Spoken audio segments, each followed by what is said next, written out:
Hi, my name is John Gales, and I'm a freelance reporter in Green Bay, Wisconsin. Today I'm going to be demonstrating 3 AccelerWriters for you to use when you want to insert your parenthetical when you are marking an exhibit or exhibits at your jobs.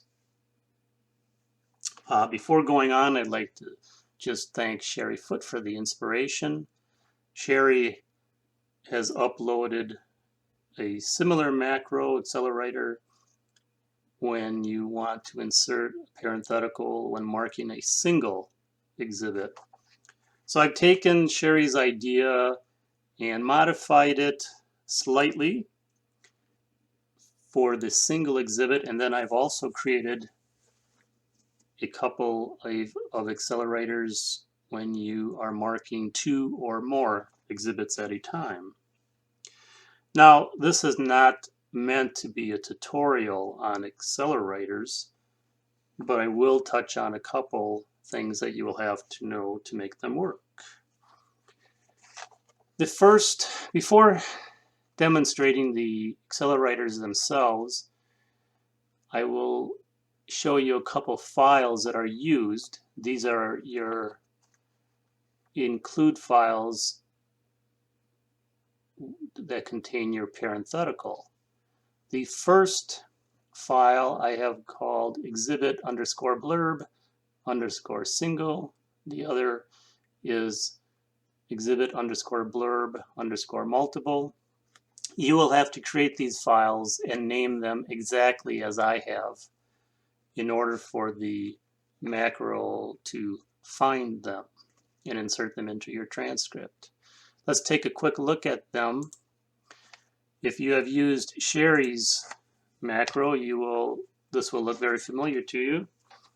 This is the blurb. You have some flexibility here on the language.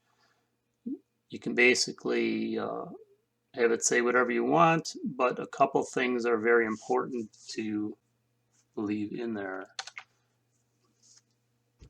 For example, number 1, the code. I've hit reveal codes on the bottom here. You will see the code for parenthetical. This is telling Case Catalyst to put this parenthetical remark where you start your parentheticals. It will use the parenthetical paragraph style in your layout. And then the next important part of this file is the pound sign that is surrounded by scan stop codes. This is important because the macro will be looking for these so it knows where to put the numbers. And that's about all there is to the file. And as far as where these files belong, when you create them, save them into the folder where you save all your other include files. This way, when the macro looks for the file, it will find it. Now, then the second include is the multiple, and this is identical. If I hit reveal codes, you'll see it's identical, except the word exhibit is now plural, exhibits. So again, you have some flexibility here on the language, but just keep those important codes in there. And then once you download the file from the Facebook page and retrieve that into your Case Catalyst, that should go into your macro folder.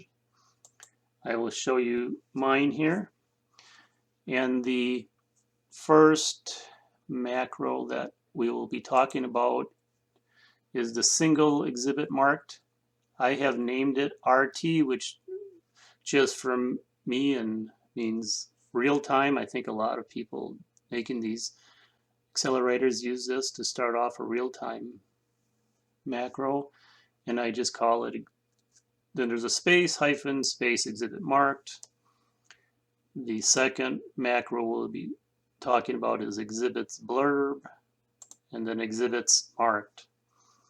And those last two will be used when you are marking 2 or more exhibits at a time.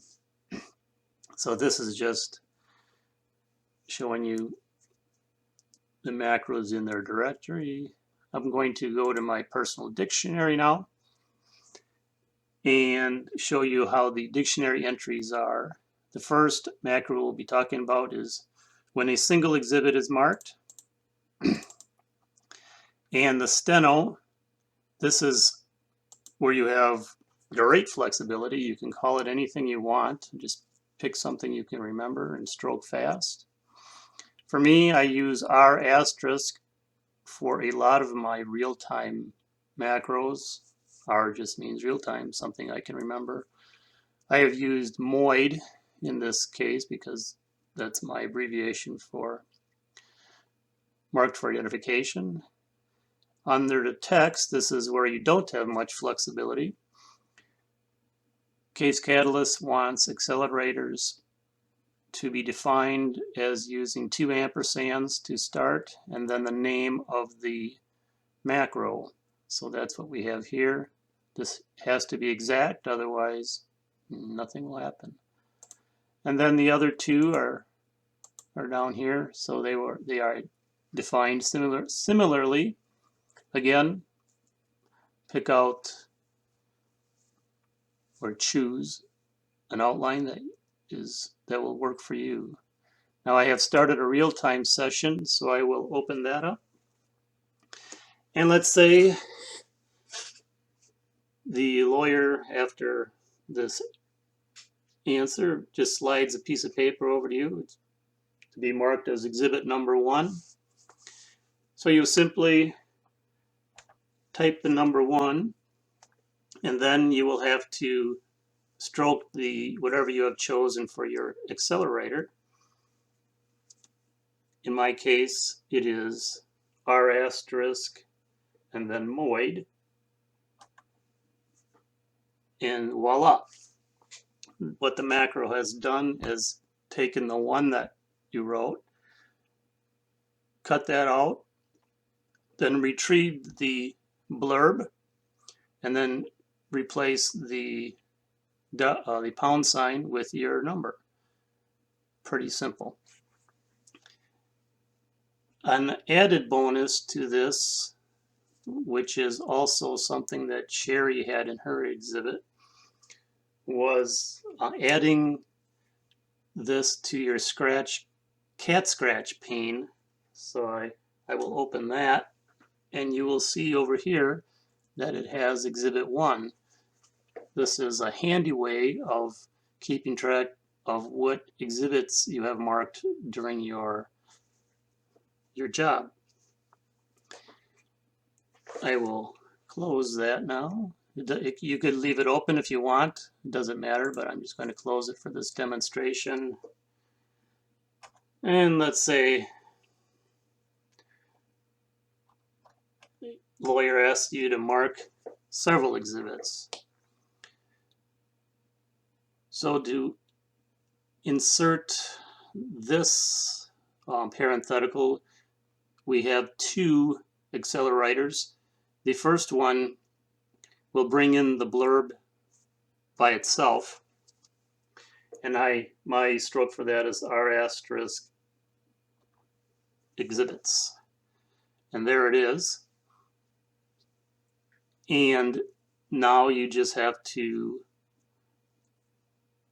identify or write which exhibit numbers. So you start with 2, let's say, then you don't know where it's going to end. Let's say you take several minutes and you mark all the way up to 33. You write through 33. And then you would hit or stroke your outline to start the accelerator. Mine is MOIDs. And you see that it has now inserted 2 through 33 in your blurb or your parenthetical. And then again, I can open this cat scratch pane, and there you will see exhibits 2 through 33 in there. And that's the end of my demonstration. I hope you find these useful. Thanks for watching.